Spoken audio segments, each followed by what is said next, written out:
Bom dia. Agora a gente vai para a nossa última palestra. Eu convido o Irã Cartacho, da Anvisa, especialista em vigilância sanitária. Irã, obrigada mais uma vez pela presença, pela colaboração e pode ficar à vontade. Olá, bom dia, pessoal. Vamos entrar aqui rapidinho. Eu creio que eu não devo levar muito tempo nessa apresentação. Vocês estão vendo minha tela? Sim. Ótimo. Nós estamos. Bom, antes de mais nada, o aviso, né, que a participação da Anvisa nessas apresentações é a título de informação ao público, se dá de forma gratuita, sem custo para o requisitante da apresentação. Todo o material que for apresentado pela Anvisa é disponibilizado de forma livre para toda a população, inclusive quem não foi inscrito, sendo de acesso público até mesmo a gravação da palestra, que está sendo feita agora, né, nas partes que são pertinentes à apresentação feita pelos servidores da Anvisa, ou seja, eu e o Jandro. Bom, antes de mais nada, eu vou dar um esclarecimento e relembrar para vocês que os softwares, como produto, como dispositivo médico, né, eles podem ser regularizados junto à Anvisa por notificação ou por registro. A notificação é uma forma mais simples, né? Ela é aplicada à classe de risco 1 e 2, e o registro, que é uma forma mais completa de informação do produto para a Anvisa, ela é aplicada à classe de risco 3 e 4, certo? Uma das coisas que eu tenho que alertar a vocês é que a notificação não permite exigência, ou seja, ou o processo está certo e ele é aprovado, ou ele é reprovado. E se ele for reprovado, somente um novo processo pode tentar regularizar aquele produto novamente, ou seja, a notificação não permite que eu faça, na pessoa de quem está fazendo a análise do produto que foi solicitada a regularização, né? Não permite que eu faça uma exigência para o fabricante, pedindo esclarecimentos, ou pedindo que ele apresente alguma documentação que ficou faltante, ou pedindo que ele corrija algum campo que não está corretamente preenchido, esse tipo de coisa. Esse tipo de recurso, ele é permitido no registro. O cadastro, que era feito antes da notificação, ele permitia que a gente fizesse exigência e tudo mais. Entretanto, para a agilidade do registro de produtos da Anvisa, ele foi substituído pela figura da notificação, onde o registro do produto é de forma semiautomática, certo? Bem mais rápida, né? Entretanto, tem essa limitação que não permite essas correções, ou seja, o fabricante ele tem que ter certeza da solicitação que ele está fazendo, que está tudo completo, que está tudo bem informado lá. Ou seja, o meu conselho para vocês é que pequem por excesso nesse tipo de caso, certo? Bom, o registro já permite a exigência para esclarecer pontos de dúvida ou pedir alguma comprovação, complementação, mas somente, a exigência é feita somente caso não seja uma documentação ou item que esteja explícito na regulamentação. Se é algo que está explícito lá numa RDCE, dizendo que aquele produto tem que apresentar aquele tipo de informação, a gente não pode fazer exigência. A gente tem que reprovar o pedido de registro daquele produto. Bom, agora quais são os principais motivos de indeferimento? Eu trouxe para vocês os que englobam aí, acho que até mais do que 80% do que a gente indefere, né? Bom, primeiro, por incrível que pareça, isso não ocorre com outras indústrias, mas na indústria de software ocorre bastante, certo? É a empresa apresentar um pedido de regularização de produto e ela não possui nem AF. Na hora que a gente abre o sistema, a gente vai olhar lá a situação da empresa, ela não tem uma AF, certo? Outra é que o software que ela está tentando regularizar não é um dispositivo médico, ou seja, não havia necessidade de estar fazendo aquela solicitação para a Anvisa. Outro caso que pode levar a indeferimento é que o produto foi apresentado, por exemplo, pelo sistema de notificação e ele, na verdade, precisa de um registro, ou até o contrário, ou seja, o produto foi classificado erroneamente pela empresa e ela acabou fazendo uma petição errada para aquele produto, né? Outro motivo de indeferimento pode ser que faltam informações. Dentro da falta de informação, uma que é muito comum é não apresentar as telas do software. A empresa talvez ache que porque o produto é um software, ele não precisa estar mostrando como o produto é, né? Mas na minha outra apresentação, vocês já viram que isso é uma informação importante, inclusive para a questão de evitar fraude, esse tipo de coisa, né? Outra coisa que também pode levar a indeferimento é a questão da validação, verificação ou análise clínica que está ausente, é inadequada ou é incompleta. Eu vou abordar cada um desses tópicos. Bom, No caso do fabricante não possui ARF, o fabricante ou importador não se identificou perante os órgãos públicos conforme a RDC 16 de 2014. Ele não pode regularizar ou ser responsável por expor à população o uso de dispositivos médicos. Como já foi esclarecido para vocês, dispositivo médico tem um risco intrínseco a eles, né? Os impactos dele na população muitas vezes é difícil de prever e pode ser muito amplos, né? Ou seja, o fabricante que se dispõe a participar desse mercado, ele tem que estar devidamente identificado, ele tem que ter os seus canais de comunicações abertos para ser informado, para ser exigido algo dele, para pedirem correções ou esse tipo de coisa. Ou seja, se não tem ARF, não faça o pedido de regularização de qualquer produto junto à Anvisa. É o primeiro passo a ser feito pelo fabricante. Outra questão é caso o produto não seja um SAMD, certo? Para saber se um produto é SAMD, qual é a regulação? A 185 de 2001. Qualquer software que pretenda ser regularizado, certo? Ele tem que ser destinado a prevenção, diagnóstico, tratamento, reabilitação ou anticoncepção.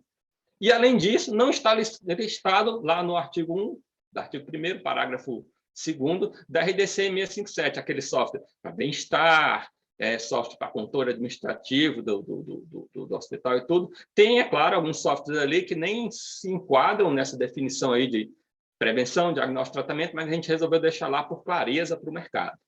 Okay? Ou seja, é muito importante isso e, na dúvida, pergunte. Ou seja, fale conosco, escreve lá, descreve seu software, diz como ele funciona, se precisar, mostre telas, fale qual é a tecnologia dele, qual é a indicação de uso, o que é que ele vai fazer, e a gente vai ajudar vocês a enquadrar. Ou seja, realmente, se você tiver certeza do que seu software faz, qual é o enquadramento dele, tudo bem, faz lá o seu processo, mas isso só vem com a experiência. Ou seja, os fabricantes iniciantes, geralmente, eles têm muitas dúvidas, ficam inseguros, e, na dúvida, pergunte à Anvisa. Bom, software com a classe de risco errado. Isso aí também entra na questão da classificação do produto. Ou seja, mesmo sabendo que ele vai ser um SMD, ele ainda tem que saber qual é a classe de risco que ele vai pertencer, né? A classe de risco é importante porque ela define o regime de regularização. Portanto, ele vai definir toda a documentação que vai no processo, se ela é de um jeito ou de outro. Mesmo a notificação como registro, basicamente, eles demonstram o mesmo tipo de coisa para a Anvisa, né? Mas demonstram de forma diferente, mais simplificada na notificação do que no registro. Se houver erro no enquadramento, todo o processo vai estar errado, certo? É possível para a Anvisa, no caso de erro na submissão, mudar a regra de enquadramento ou reenquadrar o produto. Ou seja, na hora que a gente está analisando, que a gente está vendo o processo lá, a gente pode, não, esse produto ele não é dessa regra, ele é de outro. Mas a taxa de risco dele continua 2. A gente não vai interferir o produto por causa disso. A gente simplesmente faz a alteração e o produto acaba sendo publicado. O fabricante só vai saber que foi mudado, foi enquadrado em outra regra na hora da publicação, certo?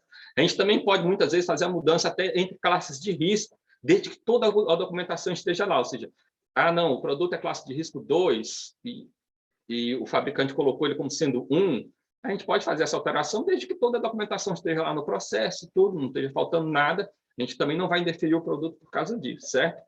Até a gente também pode fazer assim, o produto foi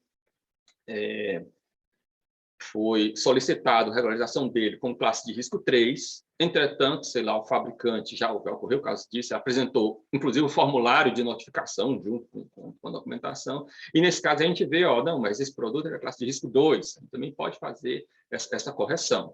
Exige um pouco mais de trabalho, mas a gente pode, em alguns casos, é mais raro isso acontecer, porque geralmente a documentação não é compatível, né?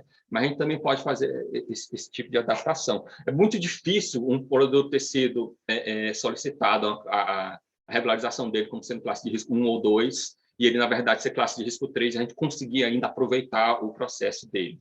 Nesse caso, fica bem mais difícil, até porque vai estar faltando CBPF, que é uma exigência explícita na regularização, no regulamento do produto, né?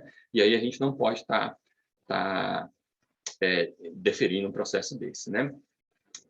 Bom, aí traz aí que não é possível esse tipo de mudança entre as classes de risco de regime de regularização, que são diferentes, ou seja, você está passando do regime de registro para notificação ou de notificação para registro. Se bem que de registro para notificação pode até ser possível, caso ocorra uma coincidência da documentação de notificação estar lá presente, o que é muito raro de ocorrer.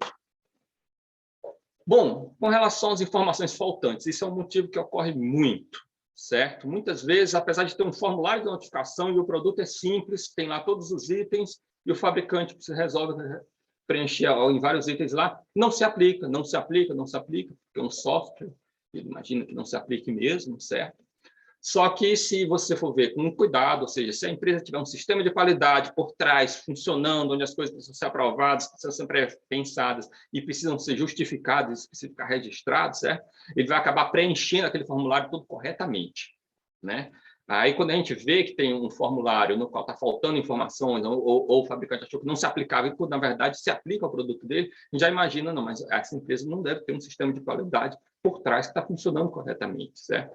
Mas essas informações que estão faltando podem levar a um indeferimento, principalmente no caso de notificação, a gente não pode pedir uma correção para o fabricante antes de terminar a análise do processo, né? O mesmo se aplica para alterações, ou seja, o fabricante vai lá e peticiona a alteração, o produto dele já está regularizado junto à Anvisa, e ele peticiona a alteração.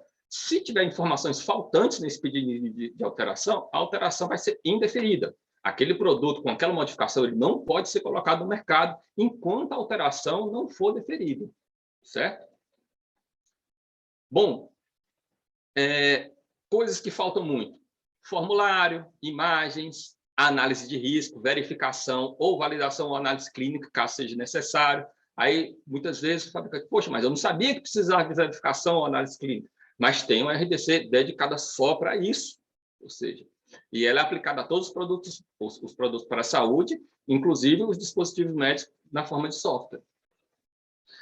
Bom, se o produto foi importado, é exigido pela RDC 40 a autorização do fabricante apostilada ou consularizada. Muitas vezes vem uma carta permitindo que o fabricante comercialize aquele produto aqui, mas ela não está no formato adequado, que é dito na RDC 40, na qual o fabricante tem que dizer que ele cumpre com os requisitos de boas práticas de fabricação.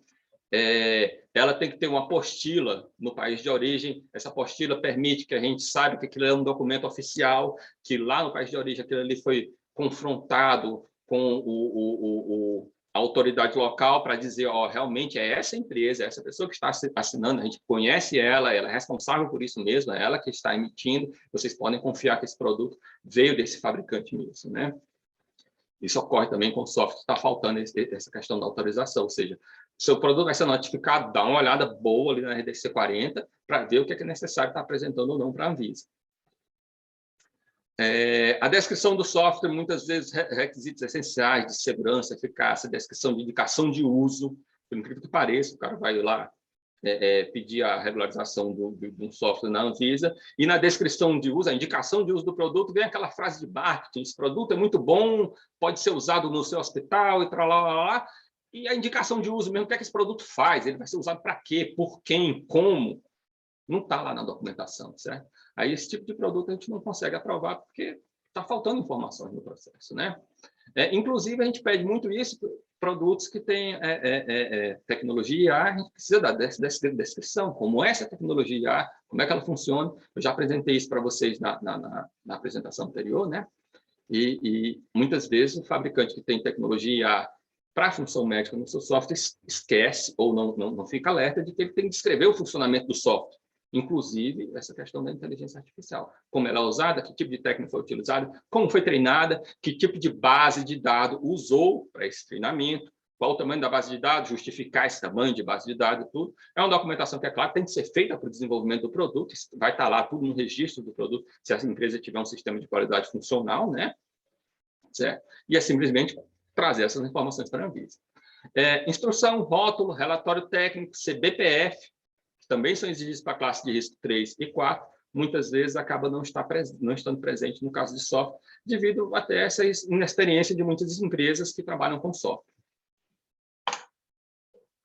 Bom, software sem identidade visual, que é aquela questão de estar faltando as figurinhas, no caso de um produto físico, um dispositivo médico tradicional, tira a foto lá do produto, mostra por dentro, mostra por fora, mostra sem a capa, para a gente ver como é que ele funciona, que mecanismo que tem lá dentro.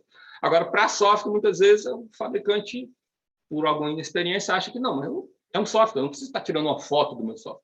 Não é isso, a gente quer saber as telas A gente saber como esse software é, que tipo de identidade visual ele tem, as telas de entrada, telas de saída, isso é muito importante. Muitas vezes a gente esclarece uma dúvida que não está muito bem descrita lá no formulário, na indicação de uso, só olhando as telas de entrada e saída. Ah, não, agora ficou claro, então essa documentação eu posso aprovar, certo? Ou seja, é muito importante a gente estar conhecendo as telas do software, certo?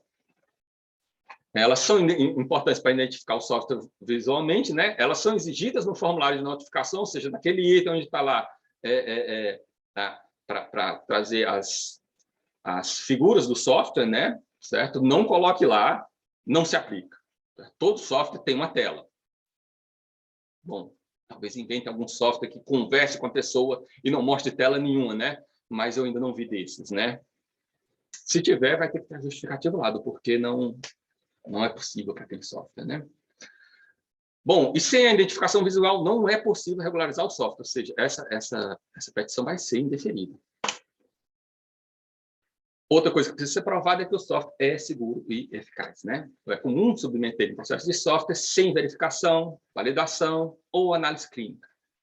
Qualquer software, ele tem que ter, no mínimo, uma verificação lá no processo. Você tem que provar que aquele software que faz um simples cálculozinho, que ele está fazendo esse cálculo correto, que você colocou as entradas, se a entrada for fora da margem, o software identifica, traz a mensagem de erro para o usuário, esse tipo de coisa. Uma verificação pode ser bem simples? Pode, mas tem que estar presente, certo? É um mínimo para um software que pode ser comprovada a segurança e a eficácia dele através de uma verificação, certo?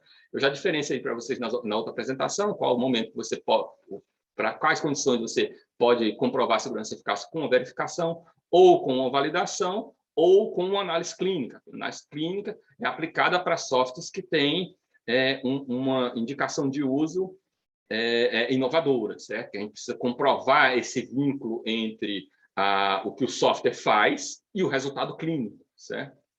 É necessário apresentar uma análise clínica. Se o software tiver o resultado de saída do software depender das condições de uso, por exemplo, o software que tira foto de uma área do paciente e faz um diagnóstico em cima daquilo, ou seja, aquela foto é uma coisa complexa, precisa ser tirada de uma certa forma, depende da luminosidade, tudo, ou seja, as condições de uso podem influenciar no resultado de saída do software. Aí, em geral, para esse tipo de coisa, é necessário uma validação. Uma validação é composta de várias verificações e de várias outras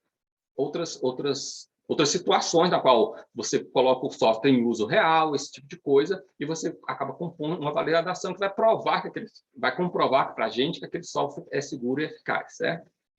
Não é possível regularizar um software sem que esteja demonstrado sua segurança e eficácia. Aquilo vai ser colocado na população, vai expor a população aos riscos inerentes daquela tecnologia, ou seja, a gente não pode estar colocando um software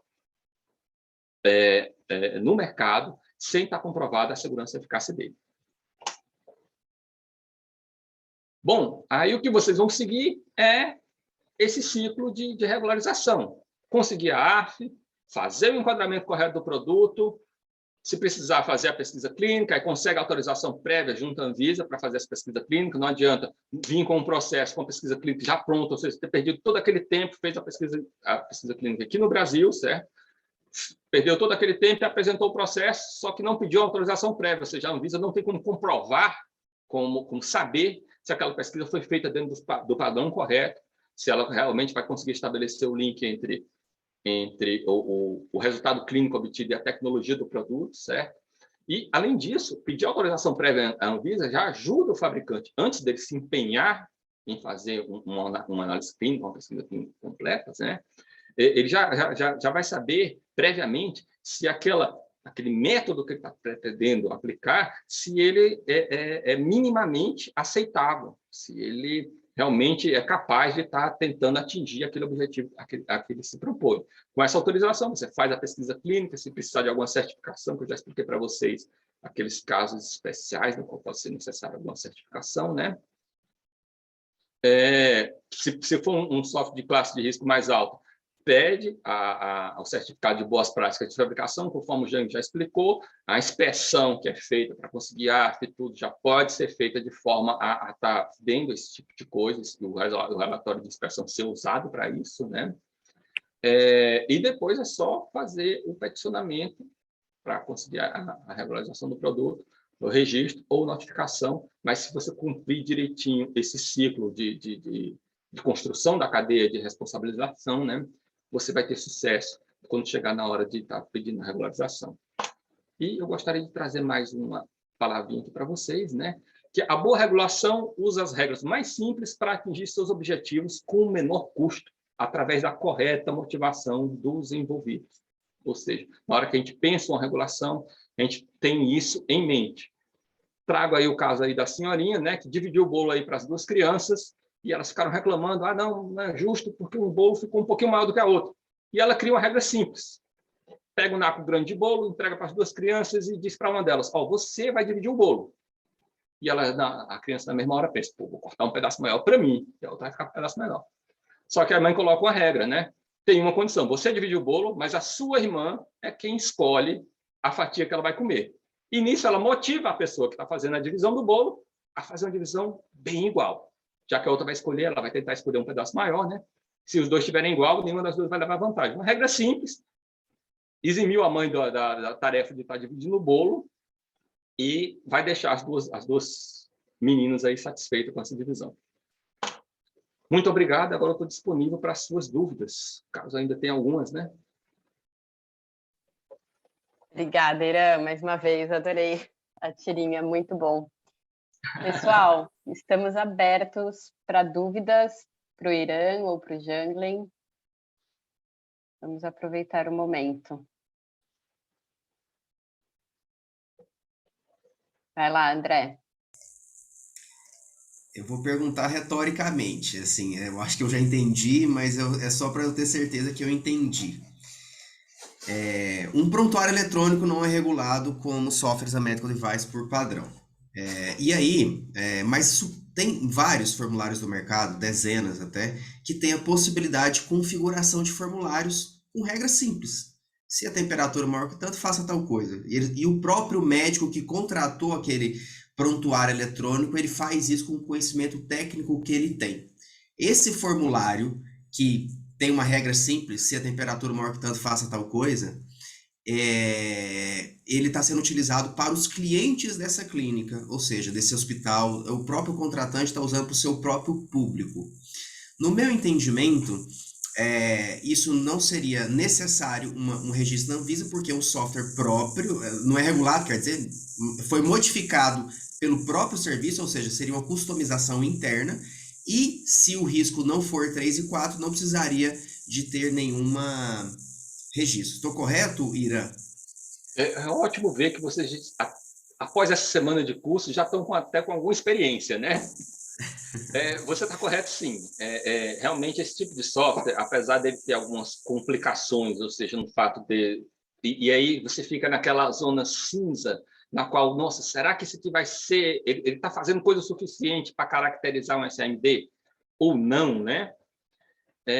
Mas aí você pode ficar mais tranquilo, porque é um software que foi desenvolvido internamente para uso interno, e aí, nesse caso, tem que ressaltar que é importante que tenha toda a documentação da validação desse produto. Ou seja, no caso de ir à Visa Local lá no local e verificar que esse software está sendo usado e confirmar, esse software ele é um SMD, só que ele está dispensado de regularização, entretanto, a RDC exige que ele seja validado. Cadê a documentação de validação? Se não tiver, aí vai configurar uma infração sanitária, conforme está descrito na 657. Excelente. Obrigado.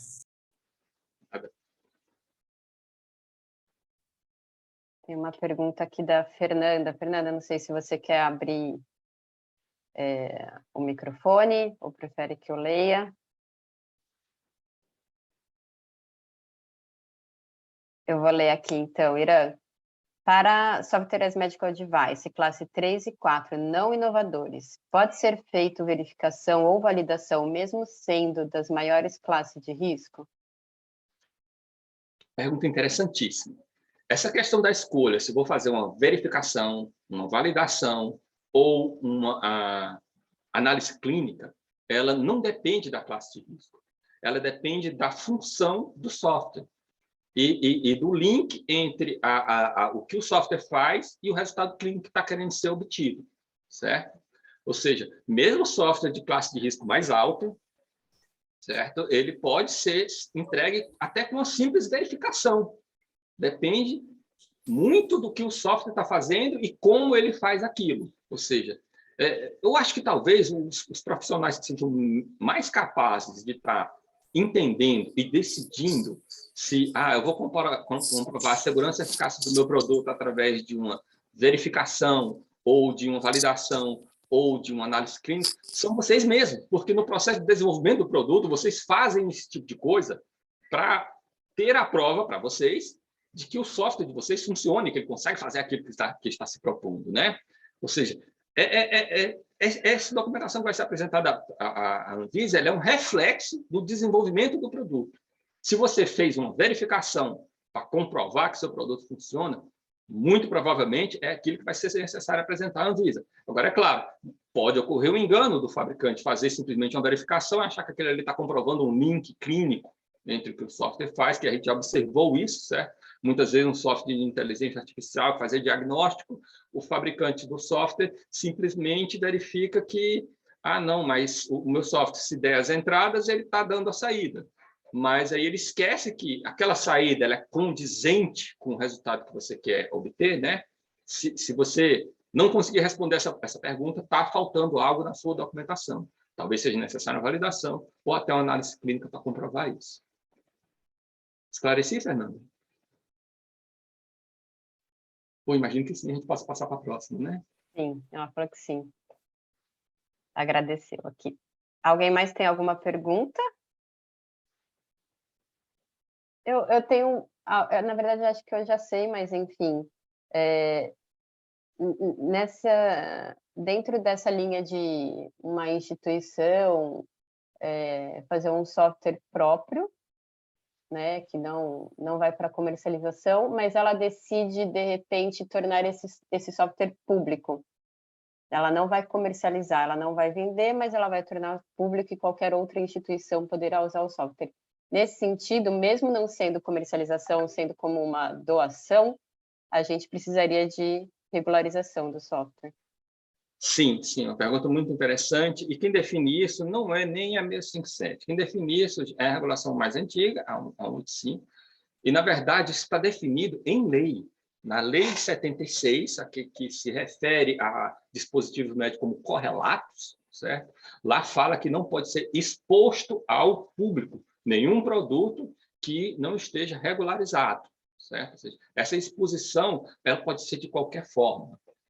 Mesmo que seja uma doação, mesmo que seja, não, eu estou colocando ali só para título de informação, para que as pessoas possam saber se elas estão precisando tomar um antitérmico ou não, mas aquilo tem uma responsabilidade, pode ensejar um risco e vai requerer que seja regularizado. Ou seja, essa exceção que a 657 abriu é somente para a instituição no atendimento aos seus pacientes. Uhum. Ou seja, precisa ser criado o vínculo entre a pessoa que está usando o software e a instituição. Mas meu software vai ficar no site, qualquer um pode entrar e usar. Então, coloque no seu site uma tela na qual o usuário tenha que se identificar e que você tenha informação. E essa pessoa usou o meu software médico. E aí, nesse sentido também, a instituição precisa ter uma autorização de funcionamento de fabricação?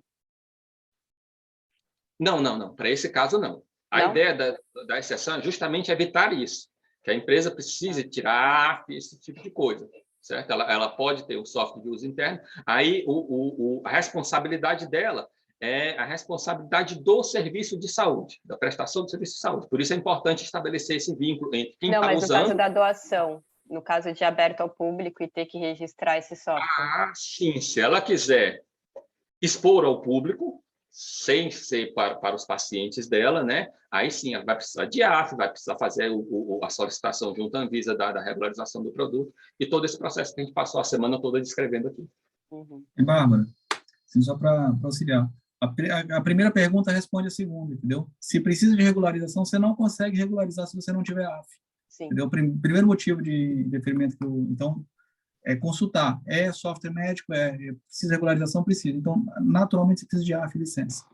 E o processo dessa autorização, assim, pensando numa instituição de saúde, uma clínica médica, um hospital, Fabricante. enfim, ela já tem autorização de funcionamento, mas para aquele serviço, né? Ela vai ter que Não, mudar diferente. a autorização de funcionamento para ser um fabricante, no caso. Porque eu não entrei nesse nível de detalhe ali. As autorizações de funcionamento, elas são por classe de produto. No caso de serviço, é mais diferente ainda, não é nem a mesma área, né? Mas, se você tem AF de produto para saúde e você quer fabricar um medicamento, é outra AF. Só a título de informação, é o número inicial da AF e informa qual é o tipo de classe de produto. Quando a gente olha para uma AF, a gente já sabe. AFs que começam com 1, elas são de medicamentos e tem alguns casos antigos de produto para saúde. Então, acho que tem 2 cosméticos, 3 saneantes, não me recordo aqui exatamente, mas 8, se a AF for 8, ela é produto para saúde, entendeu? Então, se você tem AF, na sua AF tem uma série de atividades que você vai pedir, fabricar, importar, exportar, distribuir e tal, você vai pedir esse pacote. Mas agora eu quero uma AF só para eu fabricar medicamentos, só para exemplificar. É um outro pedido de autorização, tá? Perfeito. Obrigada. Pessoal, meio-dia. Não sei se alguém tem mais alguma pergunta, quer aproveitar.